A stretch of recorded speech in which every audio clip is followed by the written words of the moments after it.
All right, let's get more on this. We are joined by Garo Amado in Niamey. Garo, welcome to the program. Thanks for joining us. Garo, West African leaders have agreed on a military intervention plan in Niger if the democratically elected government is not reinstated by Sunday. How is the coup leadership responding to this? Yeah, the situation right now in Niamey, we are facing the highest level of tension that we have never had in the capital Niamey. So since the deadline is approaching, we can see that tension is increasing, it's getting higher and higher. And what you see, the new thing that we can see in the capital, we can see civilians now controlling cars to see if there is no infiltration of, let's say, ECOWAS military, let's say, let's say, dressed as civilian in the city. So this situation reminds us what happened in Ivory Coast. The time Laurent Gbagbo and Alassane Ouattara were struggling to gain power. So this is a very dangerous situation where civilians are, let's say, doing what security forces should do.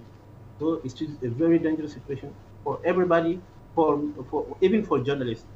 Before you called me, a few minutes before you called me, a friend of mine told me that there were police car in front of his home, and we are in the same neighborhood. So don't be surprised if one day you try to call me that you cannot reach me. Maybe I've been arrested.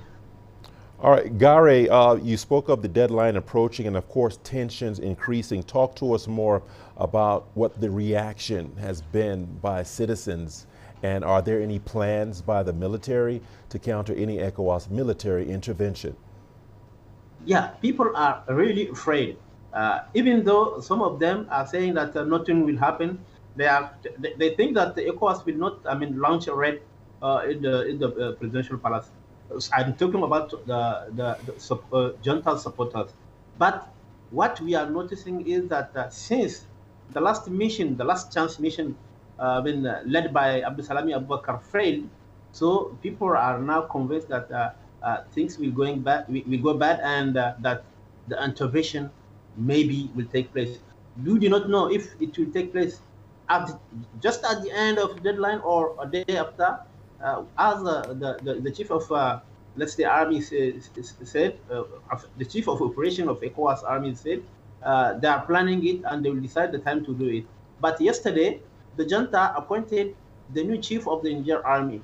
So this is someone who is he was in command of special forces. Maybe this is to make to make the raid of ECOWAS forces, let's say, a failure. But we don't think that in 2 days he can change something and he can set up a kind of a strategy that can go against military intervention of ECOWAS forces. All right, there you have it. Tensions running high in Niger. Gare Amado, thanks for that.